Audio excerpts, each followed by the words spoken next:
All right, good evening, everyone. We are just after 6 o'clock, so I'm going to go ahead and start the neighborhood meeting to respect everyone's time. But good evening again, everyone. My name is Hannah Oden, and I'm a senior planner with the town of Oro Valley and the town's project manager reviewing the applicant's proposal. I will also be facilitating tonight's meeting. So thank you for joining us for the third and final neighborhood meeting regarding the proposed general plan amendment and rezoning for commercially zoned, so similar to the Safeway across Tangerine Road, and vacant property located near the southeast corner of the North First Avenue and Tangerine Road intersection.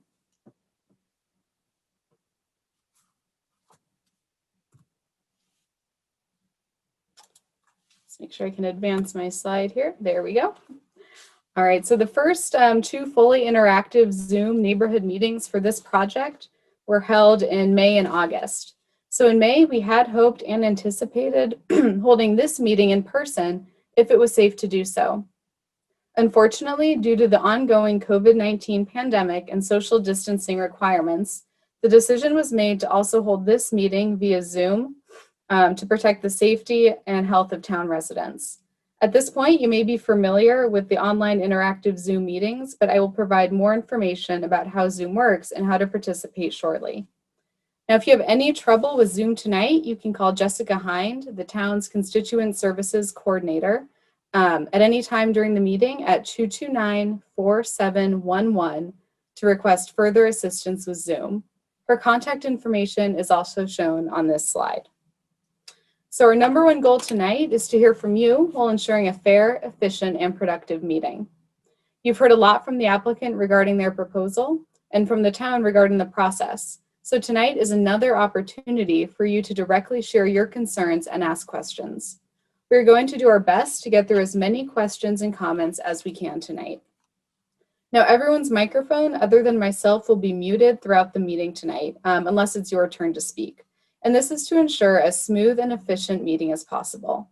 Only I can turn on your microphone at the appropriate time when it's your turn, at which point you will be able to ask a question or provide comments. Now, this will also be the same for your video. Your video will be off unless it's your turn to speak, at which point I will turn it on as you are providing comments or asking a question. Again, this is to keep the meeting fair and focused. For those of you who are unfamiliar with Zoom, I will provide a quick how-to on raising your computer or telephone activated virtual hand when you have a question. Now, tonight's meeting is scheduled to go no later than 7:30 p.m. And I'd like to note that this Zoom meeting video and PowerPoint presentation will be posted on the project's webpage as soon as possible. Now, we have found that Zoom can take a few days to process the recording, but we will post it immediately once we receive it. Now, comments will also be posted online on the project webpage in a neighborhood meeting summary and forwarded to the Planning and Zoning Commission and Town Council when they consider the applications. Okay, so before moving on, so where are we in the process? So we produced two informational videos that have been posted on this project's webpage on ovprojects.com. And I hope all of you have seen those videos as they contain detailed information about the applicant's proposal and the process. In May and August, we held two fully interactive Zoom neighborhood meetings. Now, those videos are also posted on ovprojects.com, and I encourage you to watch them if you haven't already. Now, this evening is the third and final neighborhood meeting, and we intend to build on the information provided in those videos and questions and comments raised during the last neighborhood meeting, with the aim to make this meeting more productive. Now, after tonight's meeting, the proposal will be considered by the Planning and Zoning Commission during a public hearing on October 6th, followed by an additional public hearing on November 10th. Now, lastly, Town Council will consider the requests at a public hearing on December 2nd.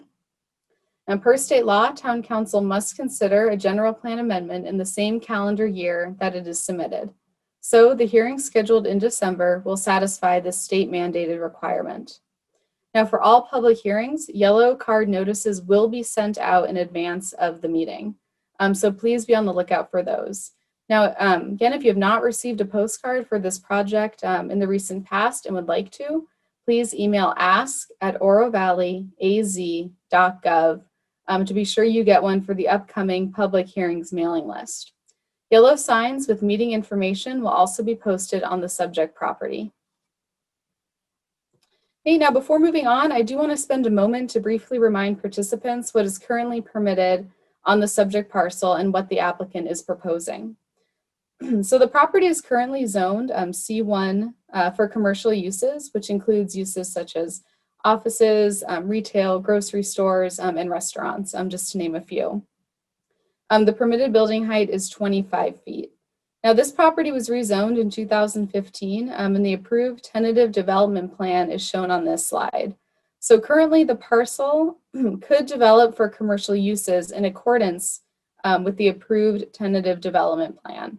So for reference, the Safeway Shopping Center across Tangerine Road is also zoned C1 commercial and is a good example of the type of development that could occur on the subject parcel if it were to develop under the existing C1 zoning. Now, the applicant is proposing to amend 2 special area policies in the general plan to allow residential uses on the subject property and to rezone the parcel from commercial to multifamily residential.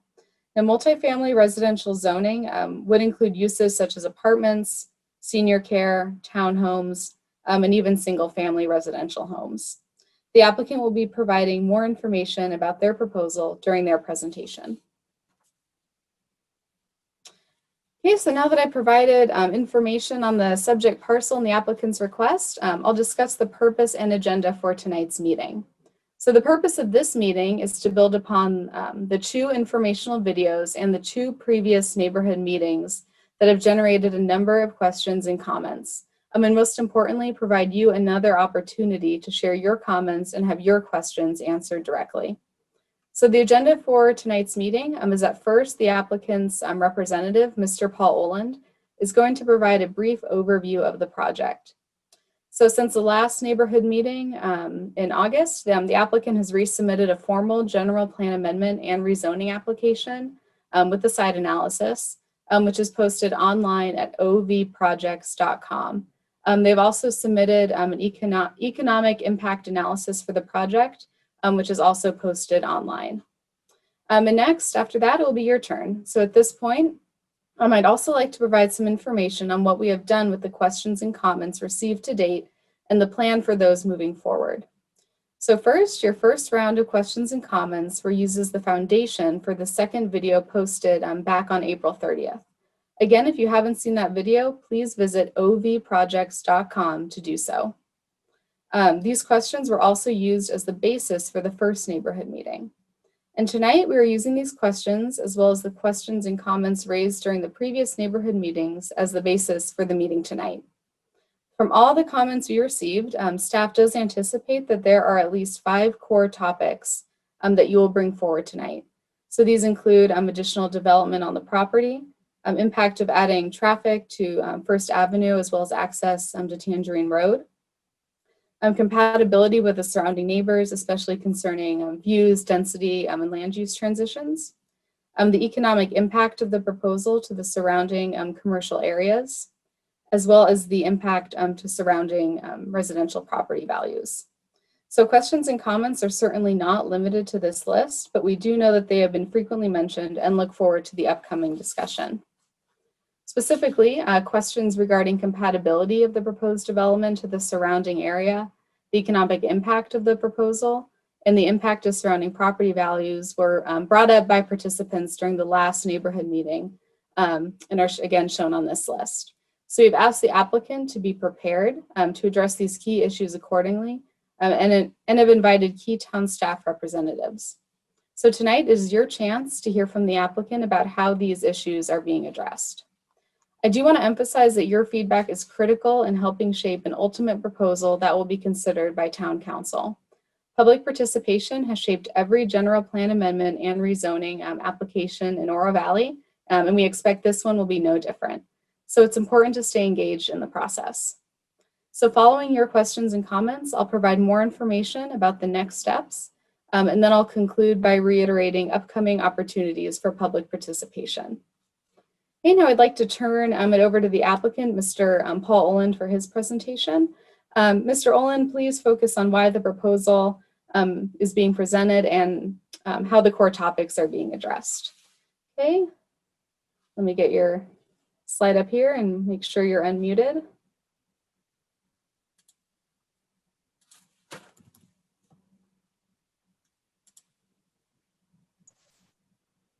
All right, Mr. Olin, it looks like you're good to go whenever you're ready. Thank you, Ms. Oden. My name is Paul Oland. I'm with Paradigm Land Design, assisting the property owner with this rezoning application and general plan application. I'm going to go through my presentation this evening. Some of it repeats things that we have been over in previous neighborhood meetings. Some of it is new. Most of the new information has to do with the economic impact analysis that we received a few days ago. So I will just go ahead and jump into it. The property here is shown with a star here. It's southeast of the intersection of First and Tangerine. It's part of a larger land holding that the Kai family has owned for more than half a century. Of this commercial land at this particular intersection, there's about 80 acres of commercially zoned property here. About a third of it is developed. And as the years go by, we've seen tenants come and go, but it is the vacancy rates in these two centers at this point in time are not particularly high. But of the 80 acres, again, only about a third of it's developed. The rest of it has been zoned for decades and has gone undeveloped. Now, part of that is because of a generally weak retail market in the area, which has to do with density. There's not particularly high residential density in this area, in this part of town, in this part of Tucson, just because of historic growth patterns. And while that's one of the things that makes Oro Valley a really pleasant and low-key place to be, it also doesn't help retailers do thriving business. So this particular intersection is overzoned from a commercial standpoint. So we believe that block 4 here, which is the one directly to the west that, I guess you can't see my mouse, the one directly to the west of the one with the star on it, that one we believe will be viable for commercial someday. Thank you, whoever's doing that. But it's also zoned C1, but this piece here, we do not believe will ever have commercial viability, mostly because there's not really any additional residential density coming to the area that's going to help additional commercial come out of the ground, become viable, and whatever additional density does come, if it drives additional commercial development, it will be on one of the better pieces at this intersection. This one here is too distant and too invisible from that intersection. We'll get into that a little bit later. Next slide, please.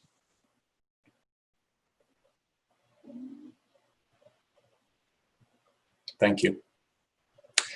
So as I mentioned, this piece is part of a larger land holding that the family has owned for over half a century. About 15 years ago, a little more than that now, a number of general plan special area policies were adopted that applied to everything that you see in color here. It's basically 160 acres at the corner there of Tangerine and First, southeast corner, all the way down to Palisades Road. They regulated things like density and land use, access, buffers, things like that. So the rezoning that Ms. Oden mentioned that occurred several years ago basically brought the zoning up to meet all of those special area policies that are part of the general plan. The TDP, or tentative development plan, which is the site plan that is submitted and approved as part of the rezoning in Oro Valley, showed access to the 2 commercial parcels, blocks 4 and 5, and 5 of course is this property, as well as to some of the residential blocks. It showed sort of a spine connection road there going out to First Avenue. You can see it there on the slide. It runs through the southern piece of that yellow oval over to First Avenue.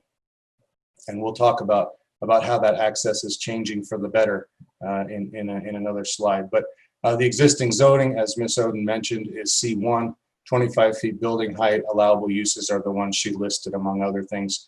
It's also important to mention that the C1 zoning requires a 20% minimum open space, whereas the R6 zoning that we're proposing requires a minimum of 35% open space. So in addition to the roughly third of the overall 160 acres that has been dedicated as open space already.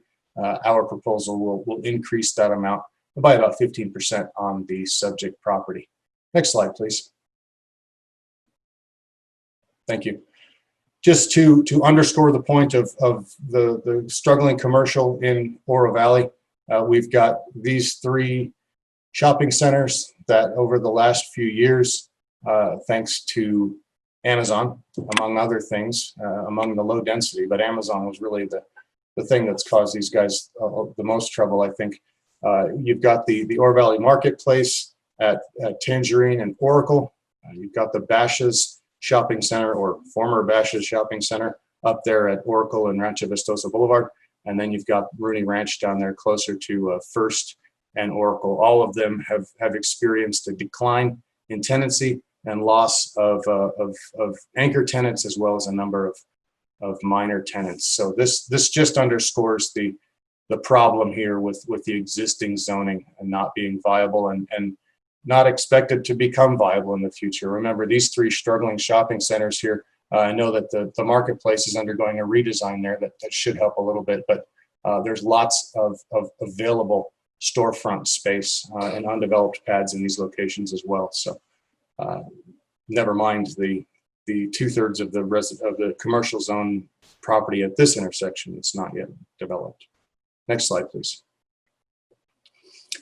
So this is the first of several slides where I have taken snips of the economic impact analysis that we just received.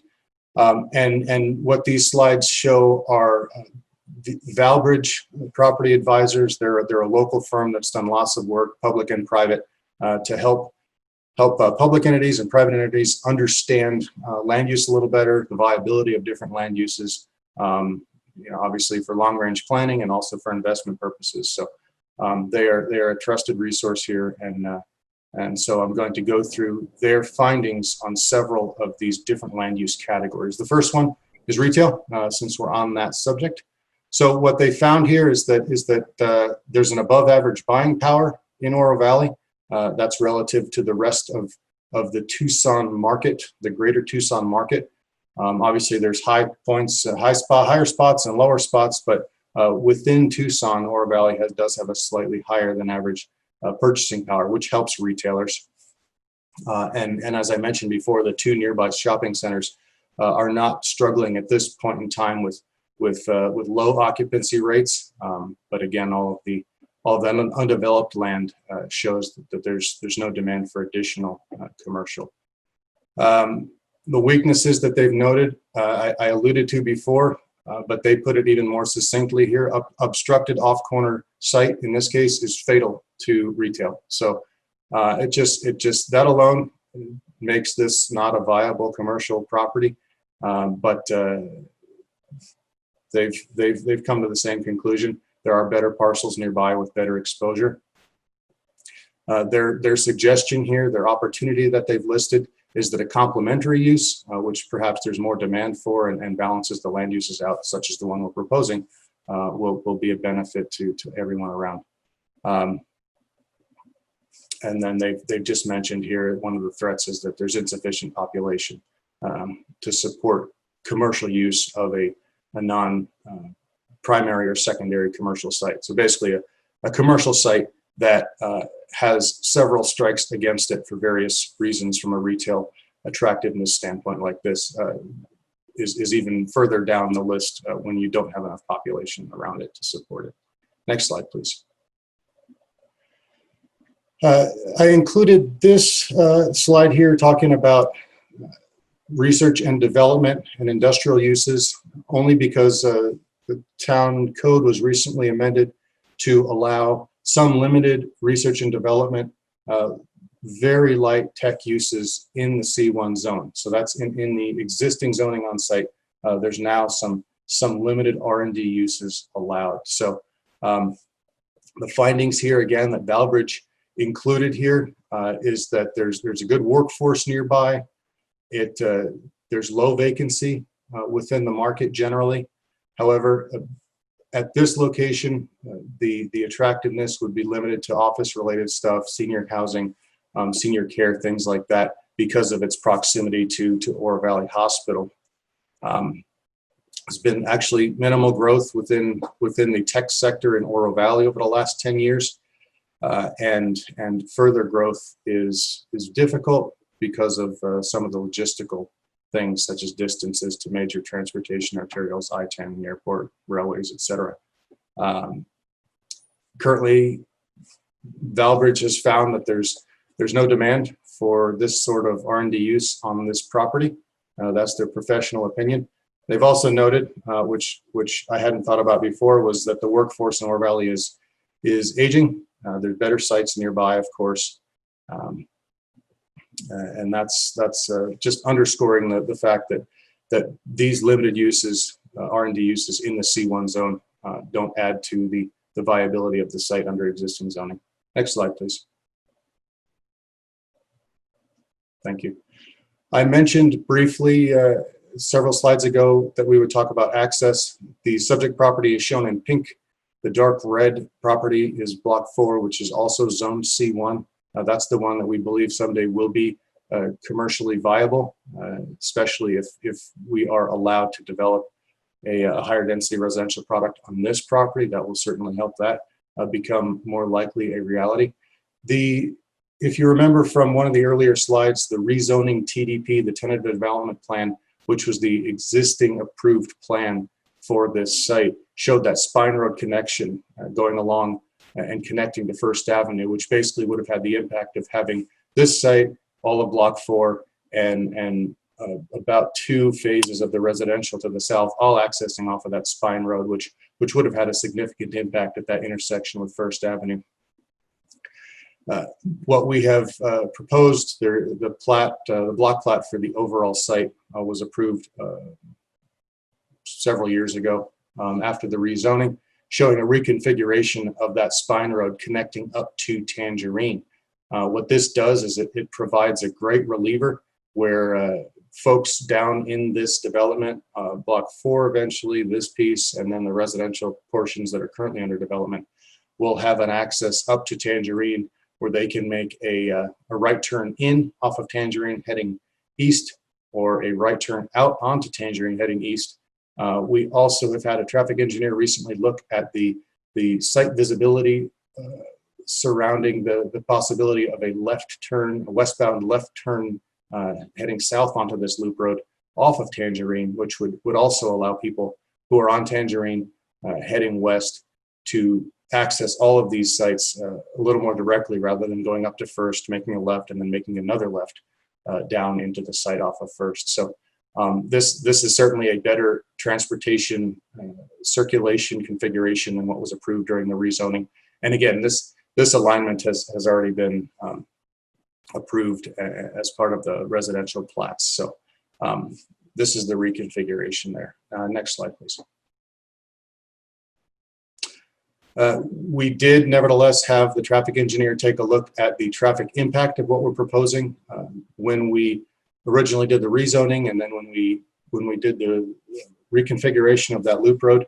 We had it studied, and what they did was update that study to determine what the impacts would be of rezoning this property from its current C1 commercial zone down to R6 residential, to allow apartments or some lesser residential use. What they found was that the daily number of trips is slightly higher probably than what would be under C1 commercial, but their distribution actually aligns better with the peak hours, so they don't expect it to have a negative impact on the overall circulation.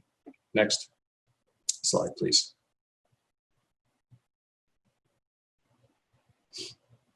Thank you. So this is the first of several alternative site plans that we are proposing as part of this rezoning. This one shows an apartment use. Again, 2 stories, 25 feet, as is currently allowed under existing zoning. We have 167 units here, which and about 35% open space. That meets all of the open space requirements that the R6 zone comes with. Access would be off of Kai Drive, of course, which is that loop road there. Have landscape buffers all the way around it.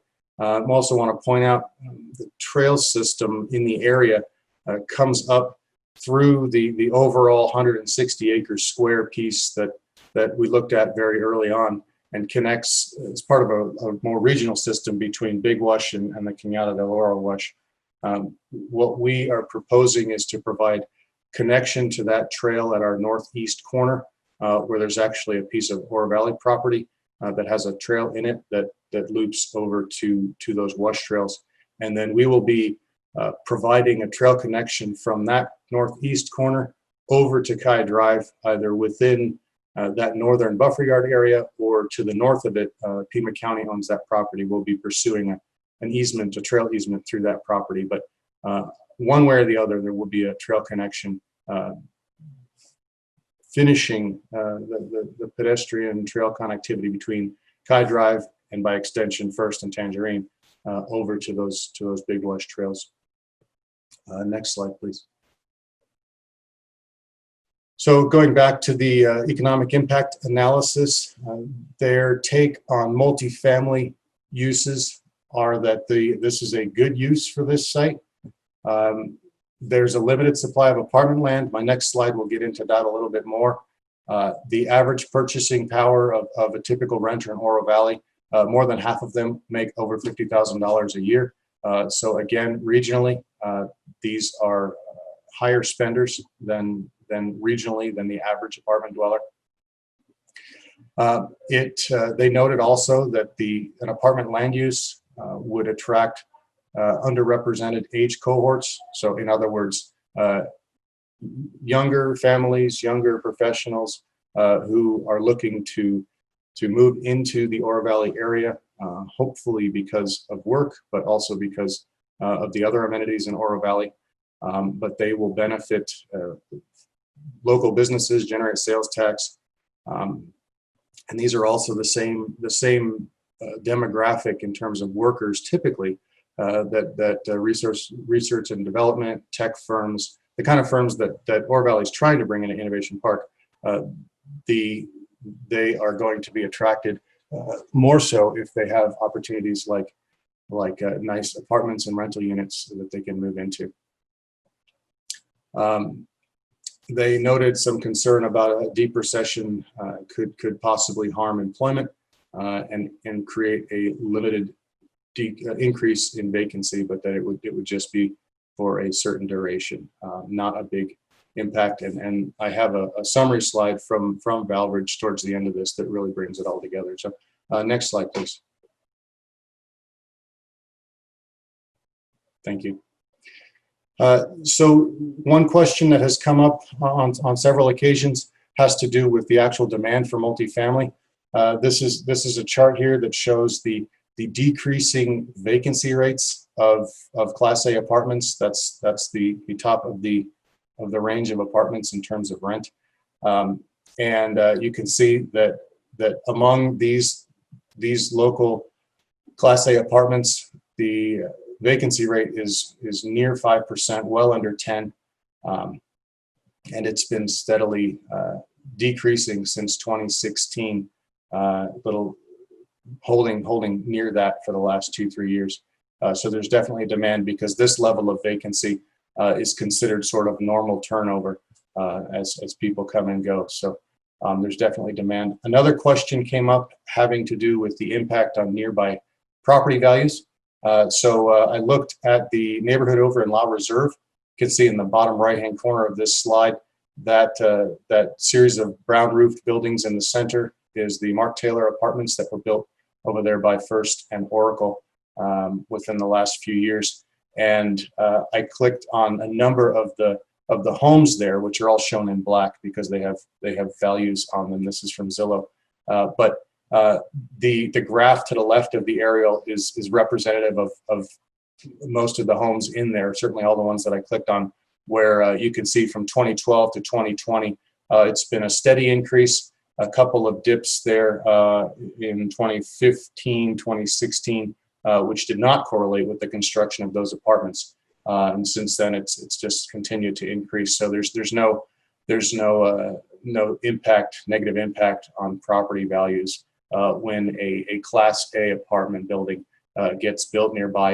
And on the question of what sort of or what quality of apartment building would be expected, the Steam Pump Ranch apartments, these Mark Taylor apartments, those are two recent ones that are closest to the subject property. And the land values in Oro Valley and the typical renter demographic that they're attracting drive rents higher regionally than the average, significantly higher. These are typically folks who could afford to purchase a home, could afford a mortgage, but for one reason or another have decided or opted to enter into the rental residential market for a time. And so this really helps to meet those needs. Next slide, please. Thank you. This is a rental casita program. These are all one-story casitas. There are 167 of them. Just the same number as the apartments because that's what's allowed under the R6 zone. Very similar in terms of the market demographics here. In terms of traffic impact, it's nearly identical to the apartments. Big difference here is that it is single story, but other than that, very similar. This is gated just like the apartments would be. Probably slightly older average age living in here, but still working age folks typically coming to live in this sort of environment that provides a little more room, a little more elbow room than an apartment, and a nice garden setting with central rec area, things like that. But again, buffer yards all the way around, just like the other proposals, and very minimal impact here in terms of visibility, in terms of noise, things like that. Oro Valley is a pretty quiet place anyway. Next slide, please. This is a senior care option that we're proposing. There's not a lot of variability in the senior care market. What they have found to work very well to meet the needs of the aging and those requiring more care as they get older is to have independent living. I've shown those as casitas around the edge. Those would be single story. And then in the center, there's a larger common building that would be a two-story building that would house perhaps memory care and other independent living units that just aren't off on individual casitas, assisted living, and basically as residents age and require more care, they may move from the casitas into the main building.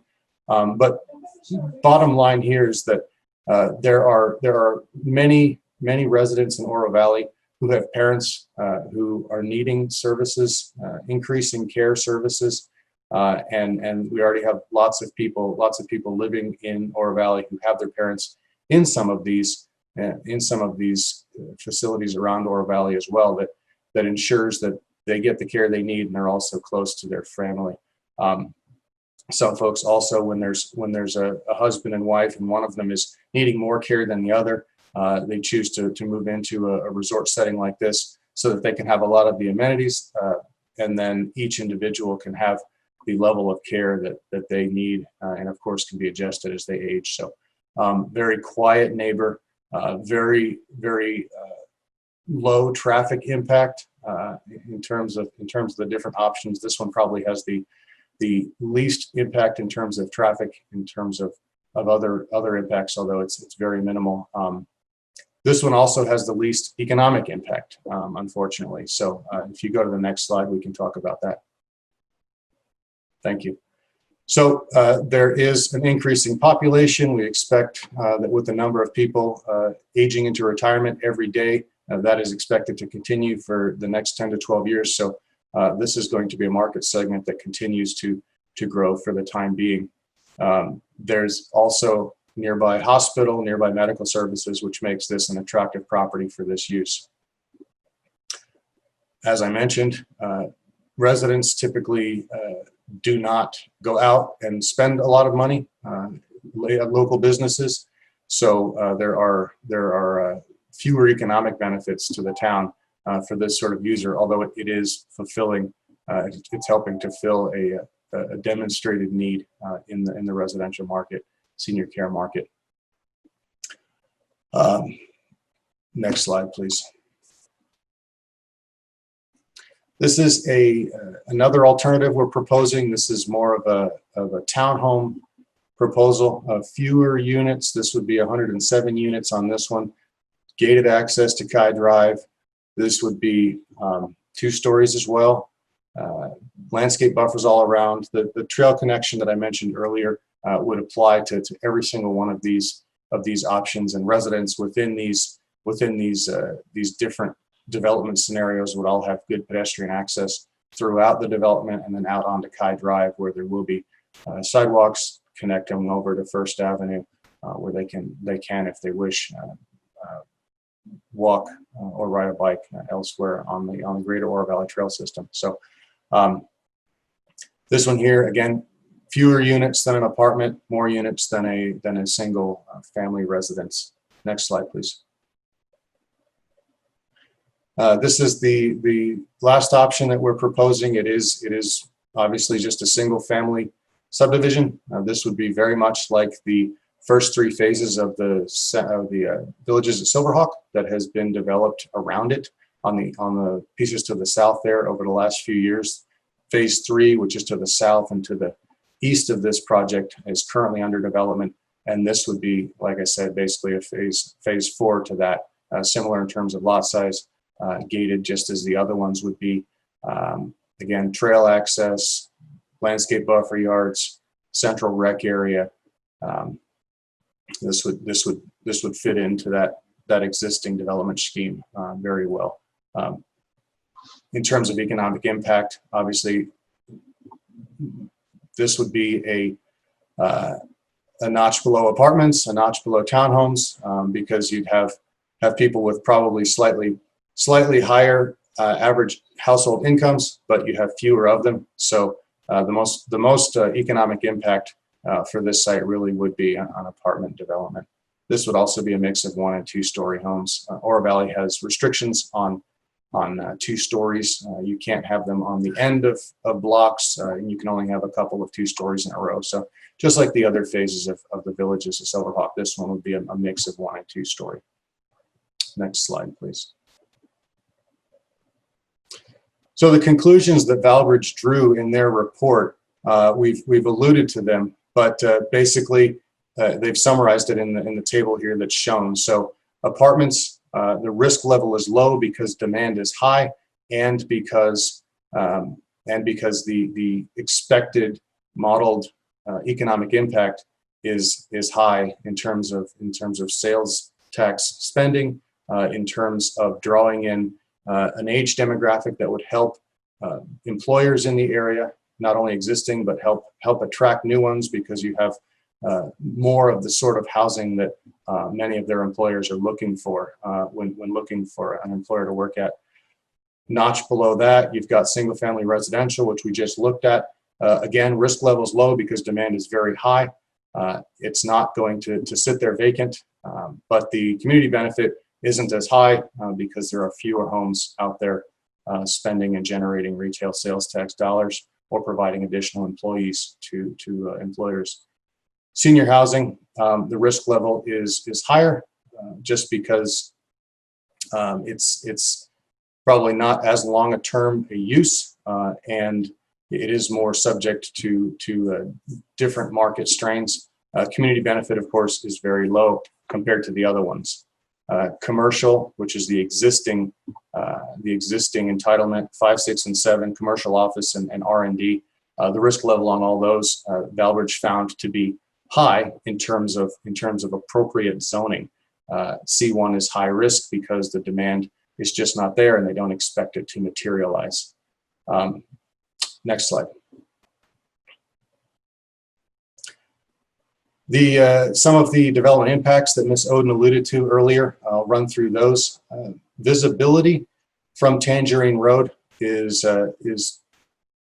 is minimal from the purple dot west, and you cannot see the site from the purple dot east. There's a large hill that's shown in orange there, which is higher than Tangerine Road and higher than the subject property.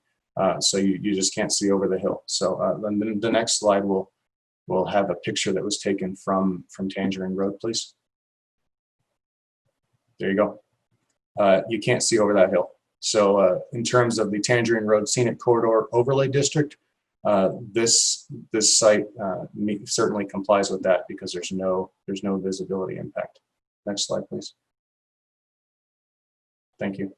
From First Avenue, the site is distant. What you can see here, this was taken from First Avenue directly west of the subject property. In the distance there, you can see the large cell tower that is even further east than the subject property. And then if you look closely, you can see 3 yellow poles out there. Thank you. Those represent 25-foot building heights on the subject property from north to south. That you can see that they decrease in elevation there. The subject property does naturally do that. So the ultimate engineering design would approximately follow the existing, where the structures on the north side would be at a higher elevation than the south. But at this distance from First, you're just not gonna have those views impacted. Next slide, please. Thank you. In terms of distances to existing residential, the closest is the Villages at Silverhawk Phase 2, closest existing residential, which is about 350 feet at the very closest southwest of the subject property. Of course, Villages Phase 3 is under development right now, but there's no neighbors at this point, and the sign is the subject property has been signed to alert anybody who's looking to potentially buy in there that the site is zoned for commercial, and that we are requesting this rezoning to allow different residential uses. Next in line, over to the east there, the Catalina Shadows is about 800 feet away. It is separated by topography and future homes there within Villages Phase 3. So from those homes, from the streets over there, you can't see the subject property. You have to climb up a little hill behind those homes within the common area to see the subject property. So there's no impact there. Plus primary views are to the east anyway, towards Push Ridge. Then we've got the people over on the other side of First Avenue, which are more than 1,000 feet away. Of course, there's Villages Phase 2, a 4-lane arterial, and other things in those 1,000 feet. And again, the primary views are directly east and slightly southeast towards Push Ridge. And then folks up in Horizons and Vistosa are almost a half a mile away. Clearly no impact there. Next slide, please. Thank you. This is a view of the property from that Villages Phase 2, so from about 350 feet away. This is looking, it's a panorama that's looking basically from north to south, north to southeast. And you can see in the middle there's a cleared area with a water tank. That is Villages Phase 3, which is under construction. Thank you. And then just to the left of that water tank by a couple, that yellow pole there is on the southwest corner, I'm sorry, of the subject property. That's a 25-foot pole. So again, distance here really minimizes any potential impact, and it's also obviously not blocking or obstructing the real nice shot of the Catalinas here in Push Ridge. Next slide, please. Last thing I just wanted to point out, somebody had asked about vegetation on the property. A number of years ago when ADOT was putting in the bridge, the Tangerine Road Bridge over Big Wash, they used this site as a dirt source to provide some of the dirt that they needed for that construction project. So nearly all of this particular property was cleared a couple of decades ago. So there's not much mature vegetation on the property to be of note. So that is what I have to present tonight. I'm here to answer any questions or discuss anything else. Thank you.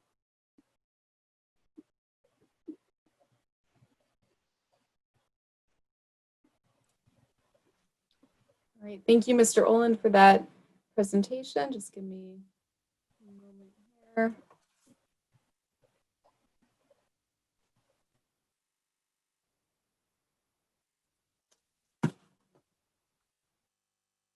All right, so thank you again, Mr. Olin, for your presentation. So before we get started with your questions, I would like to explain how you can participate during this meeting. So during the question and comment period, if you wish to speak, please use the raise your hand function in Zoom. And just to be clear, I don't mean to literally raise your hand in the air. There are two ways to do this in using Zoom. So if you're calling in by phone, you'll want to press *9 to raise your hand. And for those who are participating on any platform that uses either the Zoom app or if you're on the Zoom website, you'll want to find the participants icon at either the top or bottom of your screen, depending on your device. So you'll want to click on the participants, and this will open a dialog box where you will see an option to raise your hand as shown on the right side of this slide. Alternatively, if you're using an iPad or a tablet, you may need to click the three dots that say more, as shown on the screen, in order to get the option to raise your hand. Raised hands will be moved to the top of the list in the order in which they were raised. I will then announce your name and unmute you so that you can speak and also turn on your video. When it's your turn, please make sure you are not muted on your personal device and that your video is not turned off on your personal device by using the microphone and video icons shown on this slide. When I announce who is up to speak, I will also announce the next person whose turn it will be so that that person will be prepared. Now, once you've asked your question or made a comment, I will re-mute you to allow the speaker to provide an answer. Now, if you are having any technical issues with Zoom or have further questions, our Constituent Services Coordinator, Jessica Hind, is at the ready to help. You can call Jessica at any time during this meeting at 229-4711 to request help with Zoom, and her information is also shown on this screen. Now, we're going to do our best to get through as many questions and comments as possible. It looks like we do have a number of participants tonight, and we'll do our best to get to each of you. So please keep your comments or questions to no longer than 3 minutes out of fairness to all participants who wish to be heard. I will respectfully remind folks of this guideline as needed. Now, my aim is to keep things moving along in a fair and efficient manner. Again, the goal of this meeting is to have a productive conversation about the project and provide constructive feedback and questions. So please keep that in mind as we move through the meeting tonight. And with that, we'll go ahead and get started with your questions and comments. So please bear with me. It may take me a moment or two to unmute folks and move between our speakers. So let me I'll stop sharing my screen here. All right. And it looks like we do have one hand raised. And so the first speaker, it's labeled as Murdoch's iPhone. And I don't see any other hands raised here. So all right, so whoever that speaker is, Murdoch's iPhone, I'm going to ask to unmute you here. Just make sure you're also not muted on your personal device. All right, perfect. Can you hear us? I can hear you. Can you hear me okay? I'm Yes, Tom Murdoch. yes, we can. Would you like your video on, sir? No, that's okay. You probably don't want to wreck your cameras there. Hey, I enjoyed watching the presentations of Ms. Oden and Mr. Oland throughout the process, and I wanted to finally give my hand here at my first Zoom meeting. I've lived in Tangerine Hills, which is pretty close to the property, for 39 and a half years. I want to actually, I guess, thank the Kai family for not developing that land because I really enjoy our open spaces. My comments and questions would be this. I'm supportive of the dropping of the commercial zoning. I don't think that makes much sense. I would be majorly a proponent of the less dense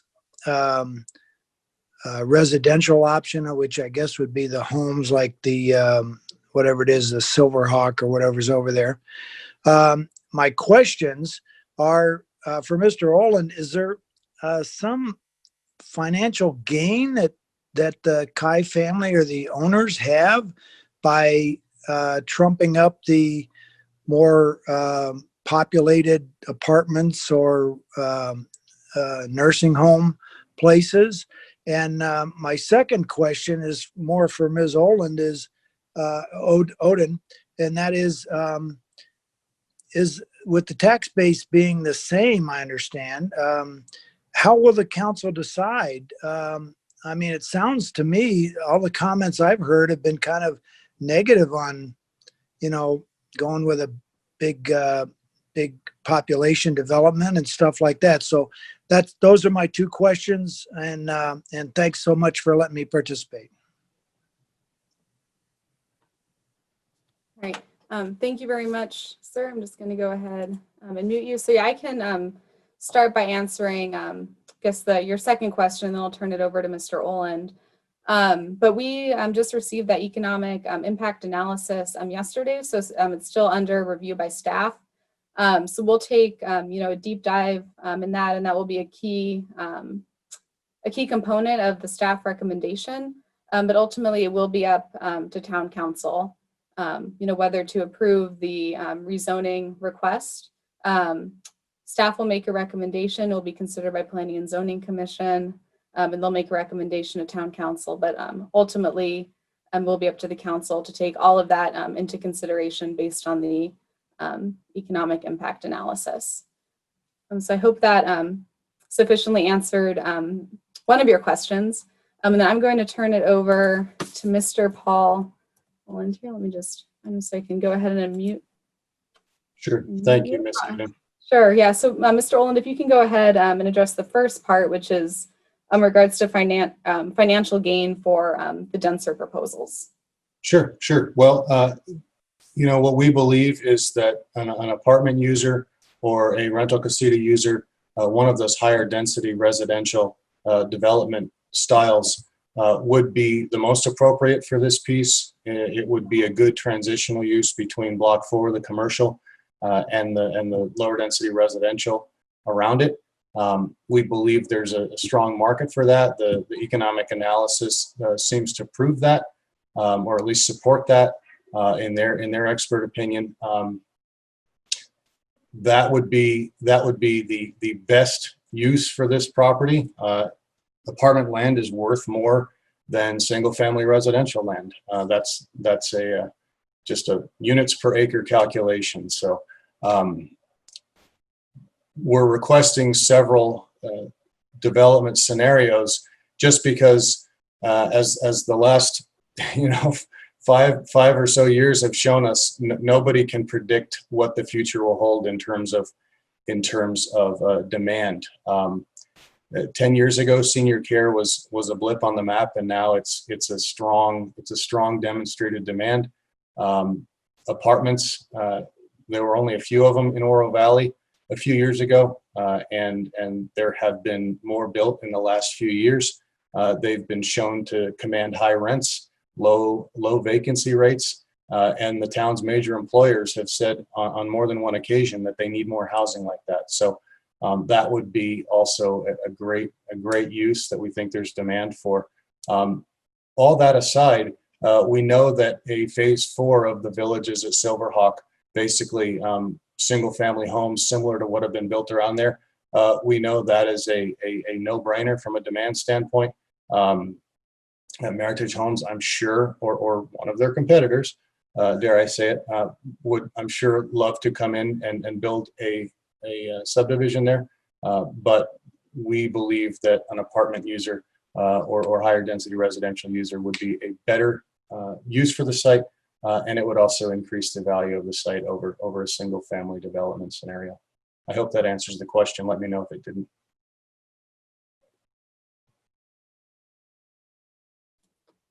Thank you, Mr. Oland. And I did want to just provide a little extra clarification on the first question, which I answered. So there are a lot of factors that go into any general plan amendment or rezoning application. So it's not just the economics. It's general plan conformance, concern by neighbors, obviously code compliance. So all factors will be presented for their consideration, the town council's consideration. So I hope that helps just provide a little further clarification on that. Okay, and we do have a few more hands up. So it looks like next it's Devin or Devon, and then that's followed by Andrew Hoffman will be next. All right, so I'm going to go and unmute our first speaker.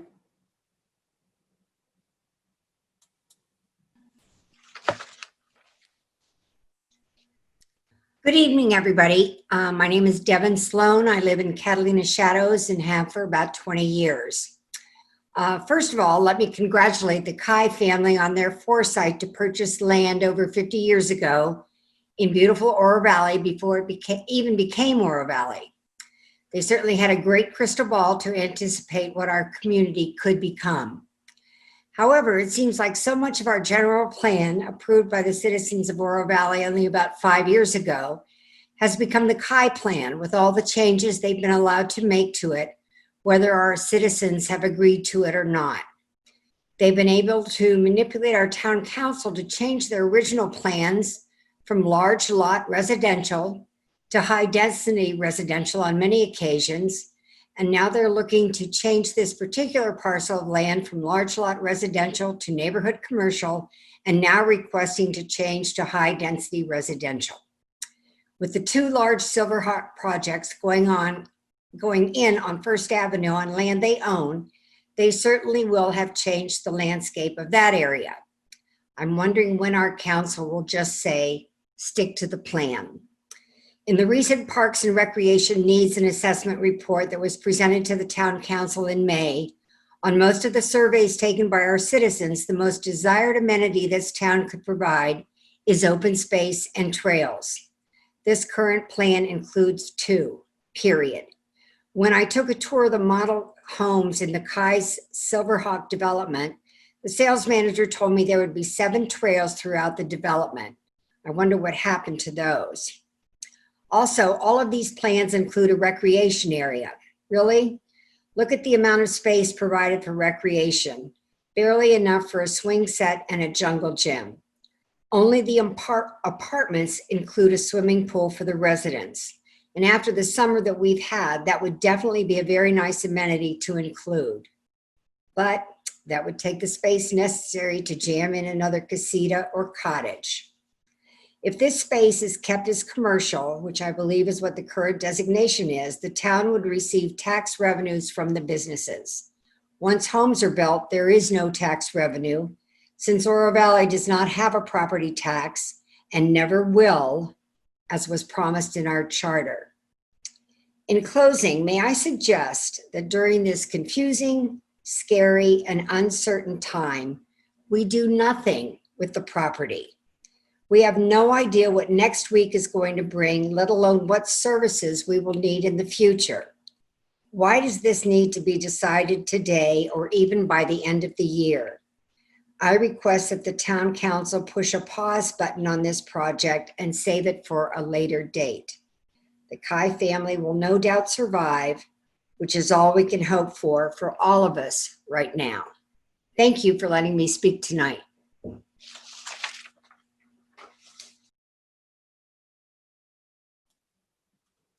And thank you, Devin, for those comments. So I'm going to let the applicant, Mr. Paul Oland, address some of those. Let me just unmute you, Mr. Oland. So Mr. Oland, if you could touch on what Devin brought up regarding the changes, recreation, open space, and density, and those types of comments. Good. Thank you, Ms. Houghton. So yeah, I want to clarify several things here. I just heard that the Kais have manipulated town council to get high density against the general plan, and that we need to just stick to the plan. So to clarify that, the general plan was approved many years ago with a number of special area policies that allowed a certain number of homes clustered on the overall property to protect a significant amount of open space, to protect views, and to provide buffers from residents and nearby roadways. The Meritage developments that have occurred there are exactly in line with the general plan. That's what the town council and the voters approved years ago. We have developed, Meritage has developed the villages at Silverhawk in line with what the general plan says, all those special area policies. The Parks and Rec survey over the year, over last summer, I guess, needing more open space and trails. Again, the overall property, the overall 160 acres has provided at least 30%, about a third of it, as open space. There were several trails that were on the Oro Valley Trails master plan running. There was one running through the property, and then so that was preserved. That was granted as an easement. There was also use by a number of existing residents of other trail alignments through the property. One used by equestrians in the area, and then another one running up through between phases 2 and 3 of the villages. Easements were granted, trail easements were granted through those areas as well. So significant amount of open space and trails have been provided within the overall Silverhawk area in line with the town's approved plans. In terms of rec area provision, we are meeting, Meritage is meeting all of the town codes in terms of the amount of rec area that is provided. There's no cutting corners there. That meets the code.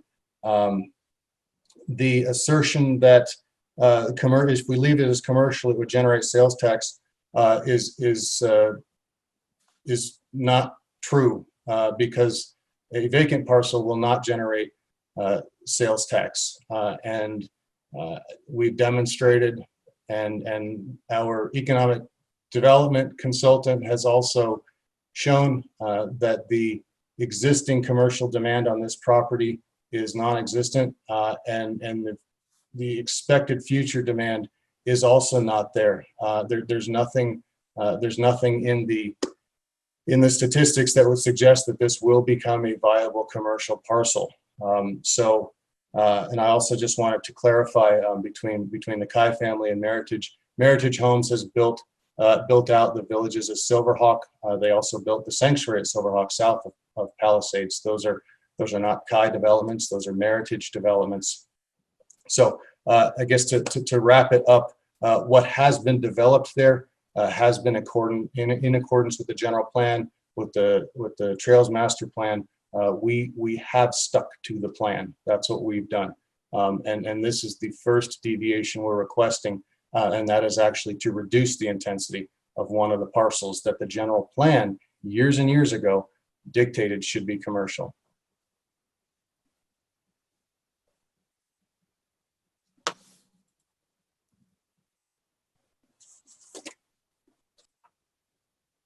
Thank you, Mr. Oland, for that response. So next we have Andrew Hoffman, and then followed by him will be Mr. Jim Stam. Okay, so Mr. Hoffman, I'm going to unmute you.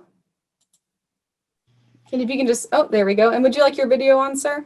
No, thanks. I don't want to scare anybody. All right, go ahead whenever you're ready. So I happen to live right on Silverscape Drive in phase 2 of the Meritage development. And so I have some concerns, about anything high density. First thing that comes to mind, because I have a lot of kids, is apartments bring transient people that, let's be honest, people that can't exist in a neighborhood. And so the opportunity for people that shouldn't be around children or the elderly is going to happen. Okay. I had to live at the steam pump apartments before I moved in here. I know exactly what that is like. And while it may look good from a distance, those places are so poorly managed. And with the addition of the apartments and high density development going in at the marketplace, why in the world would we want more high density right up on a busy corner? And the other thing I have to ask is, how are you going to control the flow of traffic from First to Tangerine that's going to cut right through on Kai Drive because they don't want to wait for the light? that is a serious concern. Light pollution, traffic pollution, and, you know, just sex offenders and people that have done time. So, you know, that's it. I'm really curious why we want more density when the marketplace is really packing it in. You know, thank you for those comments, some of those questions, Mr. Hoffman. I'll just go ahead mute you, but I will ask the Mr. Paul Olin to address those issues and concerns. So, Mr. Olin, can you please address, you know, the safety, you know, about any proposed apartments, as well as traffic safety, density, light pollution. I think those are all topics that were mentioned. Sure. Thank you, Ms. Oden. I'm just taking notes. So I heard several things. The notion of high density residential, the location of that relative to major transportation corridors, that's where high density residential would be most appropriate. And I mean, we have to keep in mind that Oro Valley's idea of high density residential being something, you know, less than 15 homes per acre doesn't hold a candle to what many places think of as high density residential. So relatively speaking, though, in terms of Oro Valley's density standards, Oro Valley's general plan says anything more than 5 homes per acre is high density. So defining our terms, we need to keep that in mind. But in terms of apartments being a breeding ground for transient people, sex offenders and convicts who shouldn't be around children and old people, that's what I heard. I remember that question came up years ago in town council, probably 10, 15 years ago. And the police chief at that time, Danny Sharp, made a statement that basically apartments in Oro Valley don't have demographically any difference in terms of crime rates per capita. There's simply a greater density of people. So what we're not talking about a difference in people. We're talking about a difference in density. So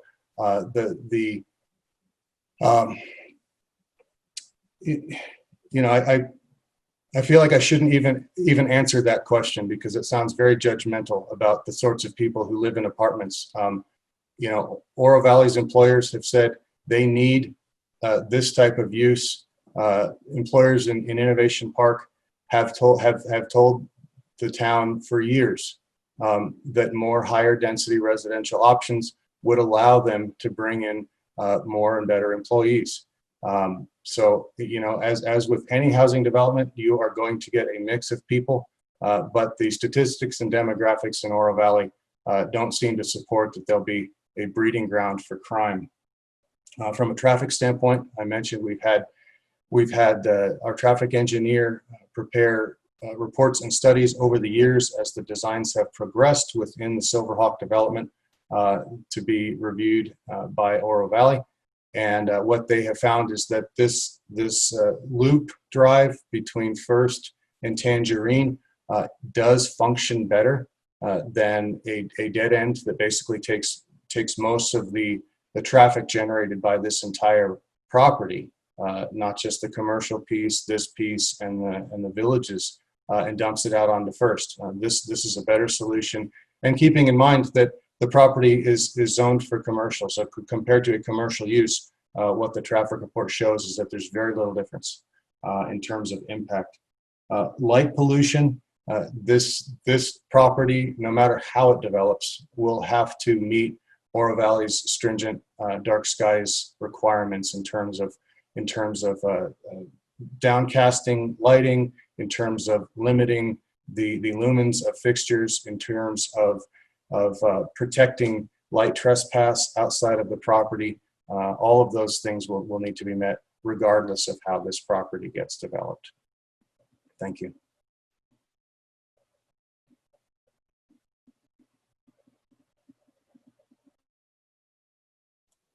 Thank you, Mr. Olin, for your response. And actually, I see our town engineer, Mr. Paul Kiesler, has his hand raised as well. So I'm going to unmute Mr. Kiesler and probably has more information to add regarding the traffic impact. Or Mr. Kiesler, whenever you're ready.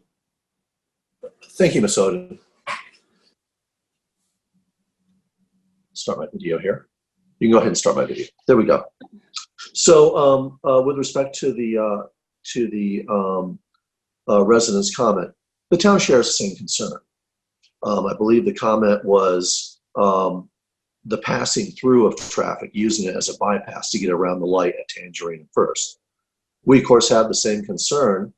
We always have that concern when you create a bypass traffic loop. To that extent, this would be no different than the marketplace. We share the same concern there, that the traffic would bypass the arterial and use the marketplace loop. So you can design a road to go ahead and become efficient for the internal users, but very inefficient for external users. And that would actually decrease the possibility of having that cut through traffic happen. I think we can all attest to the marketplace, which has been in for quite some time. That's not an issue. We don't get that bypass traffic using the marketplace drive or Water Harvest Way. We would, if this were to be successful, if the connection to Tangerine is made, that's certainly one of the things that'll be on our radar to make sure that it is designed into that loop road. Thank you. Thank you, Mr. Kiesler, for that information and that response. All right, and next up, we have Mr. Jim Stam, and then that's followed by Sherry. Mr. Stam, I'm going to unmute you if you just want to make sure that you're also not muted on your personal device. Okay, unmute. Yes, yeah, we can hear you. Would you like your video on, sir? Okay. You would like your video on?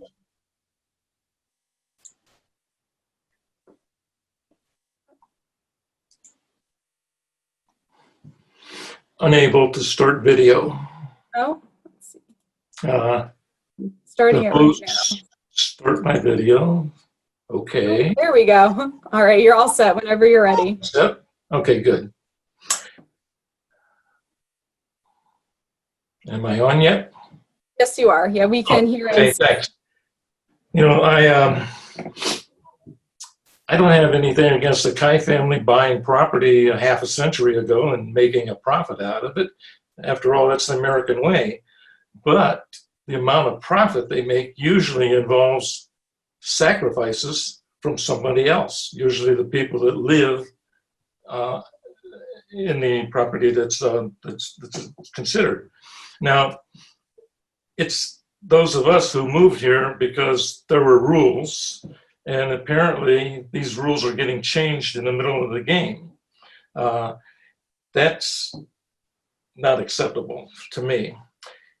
The big sacrifice, just to mention one, is life. And that revolves around traffic. I think that most of us on this Zoom presentation has had neighbors, relatives, friends who were killed within what maps we saw previously. And that was with a lot less traffic.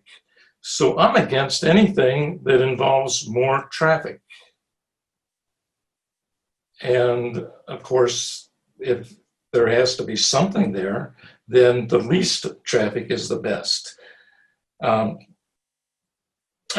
I'd also like to make another comment about the demographics of renters versus the demographics of the homeowners. You can't argue that the homeowners will perceive the renters as being inferior citizens. And I think if you check with the police departments, you'll find out that renters do have a higher proportion of crime in the apartment complexes than the owners do in their subdivisions. That isn't really considered. It wasn't considered just as the threat when you went through the different pluses and minuses. The threat was always the threat to the finances of the developers. And there are threats to us just as well, and those weren't even considered. And to go back, one threat is life itself. The people can stop and think about their friends who have been killed on First Avenue, on Tangerine, just within a year maybe, and Oracle. Those are my concerns, and I would be opposed, and I think others would be opposed if they got the whole story. Thanks. Thank you, Mr. Stam, for your questions and your comments. I'm going to hand it over to Mr. Oland to address some of those. Mr. Oland, I know you've already discussed some traffic safety, crime, but if there's anything else that you would like to address and add to that based on Mr. Stam's questions and comments. Thank you, Ms. Oden. I'll just keep it brief. I heard that the rules are being changed. To clarify, we are requesting a rezoning. There's no midstream rule change here. That's why we're going through this process to request this, because we believe this is a better use on this particular property. And in terms of traffic, again, the difference between this and the existing zoning, traffic difference is minimal. And if this is approved and developed as the highest use proposed, which would be an apartment complex, it'll be a comparable level of traffic to the current zoning. If it gets developed as something less intense, like a single family development or a senior care, it'll actually drop the traffic from what could be produced by the existing zoning. I think that's all I'll say in response to those comments. Thank you. Thank you, Mr. Oland. I'm also going to turn it back over to Mr. Paul Kiesler to see if there's anything that he would like to add regarding some traffic safety. Okay, thank you, Ms. Oden. I think Mr. Oland touched on it, that the traffic generation is very similar between the two. In fact, I'm looking at a chart here.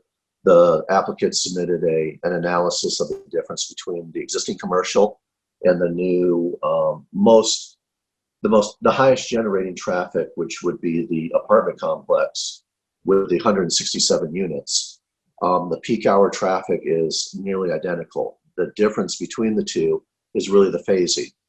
So commercials mostly coming in the morning, where the apartments would be leaving in the morning, and vice versa in the evening. What I do want to say is that the traffic itself is going to be lessened at each point. So under the current zoning and the current configuration, there's one exit point.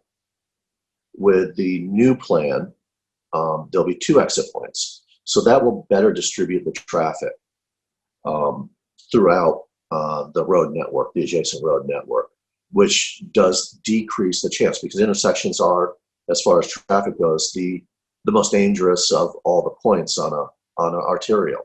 And if we can lessen the traffic, we lessen that probability of an accident. Thank you.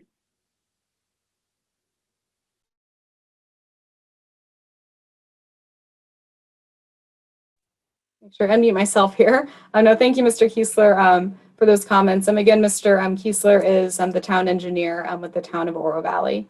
So we have one more hand raised. This is Sherry.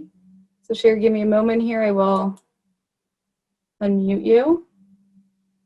Just also make sure you're, oh, okay, looks like you're unmuted. Sherry, would you like your video on as well? No, thank you.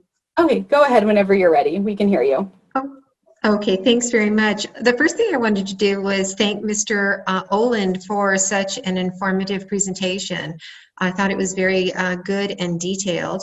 I also wanted to sort of introduce myself. I live at the La Jolla Air Park. We have been here for over 43 years.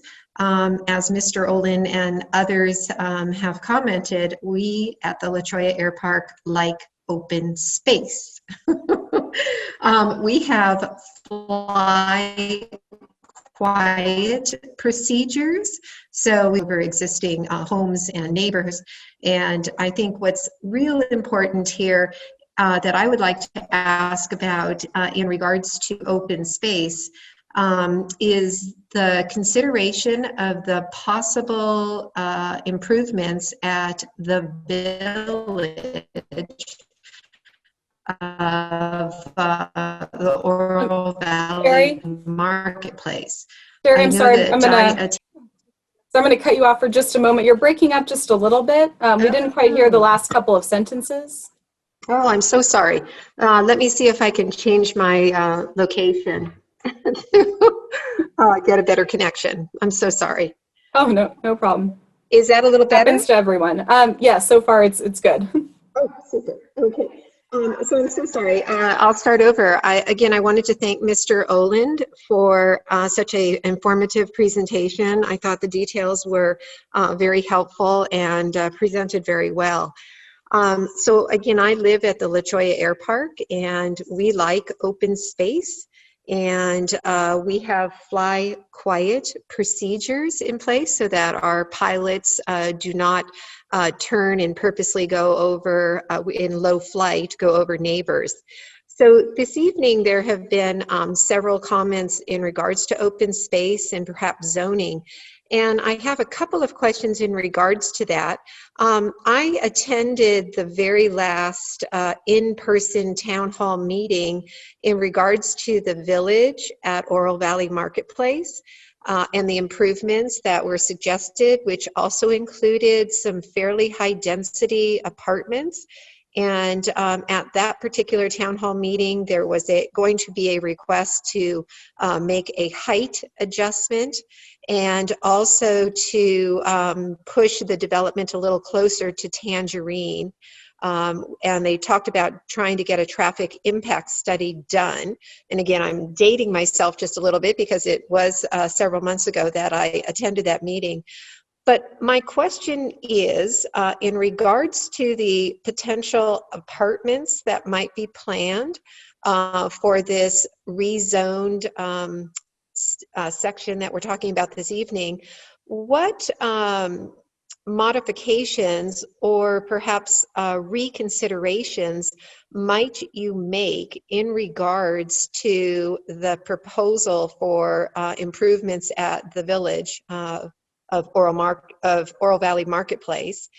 And then another similar question, again, I thank you so much for all the details. I understand that maybe apartments might go in, or townhomes, or perhaps houses, or even senior care. I'm wondering if any one of those is weighted higher, either for profit or perhaps for just the convenience of having that type of a facility at that particular location. And I also have a third question in regards to traffic. For instance, if there is a senior care center at that location, there will be staff who will come in the morning, and maybe it might be a 7x24, so there might be 3 shifts a day. So there will be some amount of traffic, and I'll say it might be in a little bit of a business way. There also might be visitors, perhaps a little more often than someone who goes to work in the morning and comes home in the evening. So my third question is regards to traffic and the consideration of perhaps either similarities or differences among the 3 different types of dwellings that might be placed at that location. All right. So those are my questions. Thank you. All right. Thank you very much, Sherry, for your questions and comments. So I'm going to direct this over to Mr. Olin. So there were a few questions in there. So Mr. Olin, if you could please address if the project at the Oro Valley Marketplace, what's going on there, which is pending, if that has had, the proposals had any, if it's taken any of that into consideration, as well as, which proposal was weighted higher for, convenience or profit. And then lastly, traffic for the senior care facility and related to the other proposals. Thank you, Ms. Oden. In terms of the proposal at the Oro Valley Marketplace, this isn't tied to that. We believe that there's enough demand for higher density residential in Oro Valley to accommodate not only what they're proposing, but also what we're proposing up on this piece. They're of course proposing something much more intense, many more units, higher buildings and everything like that. So this is certainly a notch down in intensity from what they're proposing down the hill. In terms of which development scenario we prefer, I touched on this earlier, but we do prefer an apartment or rental casita development because it would be certainly the higher land value, but it would also have the most benefit to the surrounding businesses, and perhaps selfishly, it would help make Block 4, which is the remaining commercial corner on our side, more viably commercial. The more residents who eventually live on this parcel and within the villages of Silverhawk, the more likely it is that remaining commercial corner there, Block 4, will one day be viable as commercial.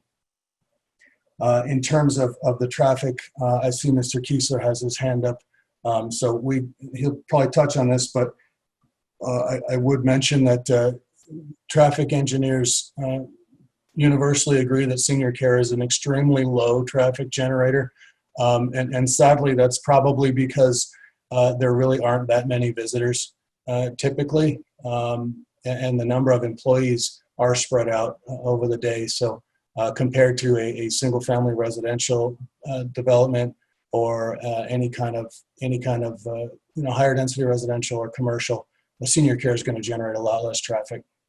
Thank you.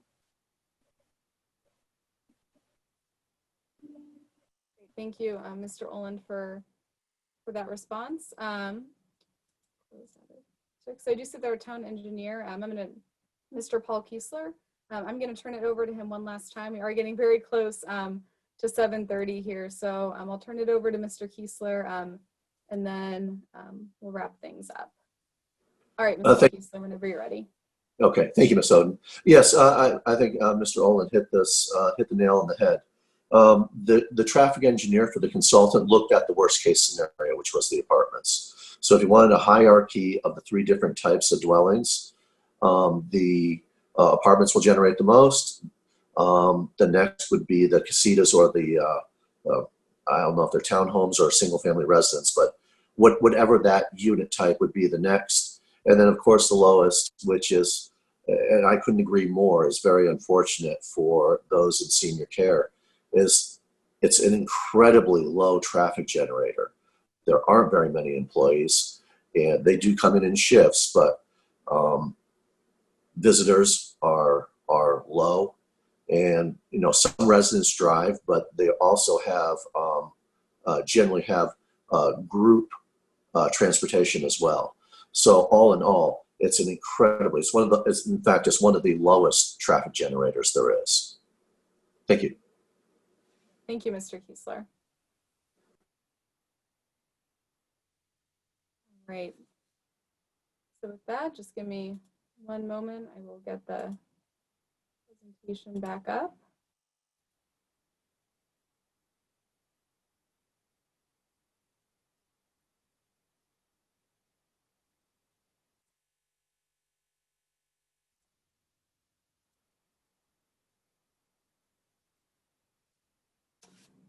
All right. So we are just about at 7:30, so that we are approaching the end of our meeting. I would like to sum the process up.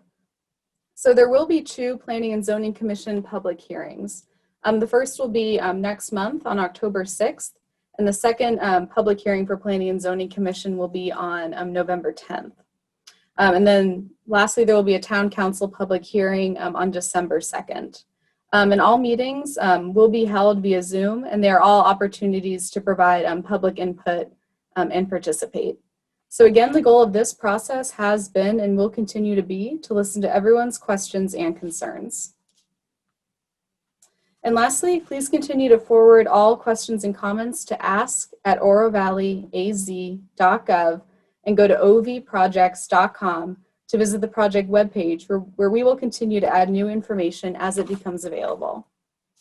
Again, the first public hearing for this project will be at the Planning and Zoning Commission meeting on October 6th. Again, it will be held online via Zoom, and I hope you can join us then. Again, it will be another opportunity for public input. So I want to thank you all very much for attending the meeting and for your time this evening, especially during these times. So thank you very much, and I hope you all have a good evening.